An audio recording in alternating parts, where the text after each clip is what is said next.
I've toured a number of times in Ireland, going all the way back to 2002 was my first Irish tour.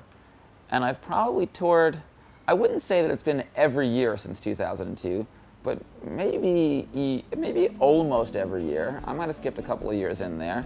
But if my math is correct, that makes 11 years. I shouldn't even say a number out loud before I double check the math in my head. Time is gonna take so much away, but there's a way that time can offer you a trade. Time is gonna take so much away, but there's a way that time can offer you a trade. First time at the Galway Arts Festival, and I've had a quick look at the schedule, and it looks like an interesting lineup. I don't know, I probably won't get to see much of it, yeah, to play at a festival with Grizzly Bear and Mike Oldfield, that's pretty cool.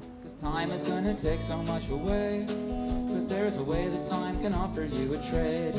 It might be cabaret, it could be poetry, it might be trying to make a new happy family.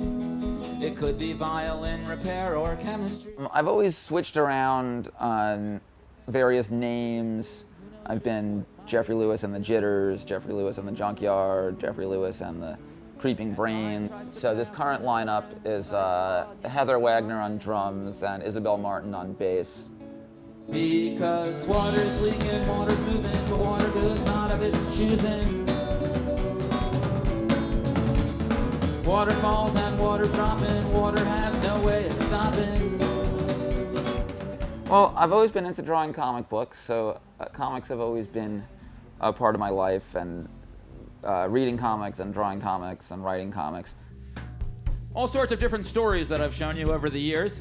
Perhaps you've seen me do The Fall of Rome or other documentary films like my Complete History of Communism in 8 chapters, Story of the Renaissance, the history of the development. I think I probably would do better in each one if I gave up the other one, because they're both careers that could entirely consume one's time and concentration, and I often feel as though it's kind of I've been trying to do this for so long, and I should really at this point realize that it's impossible to do both.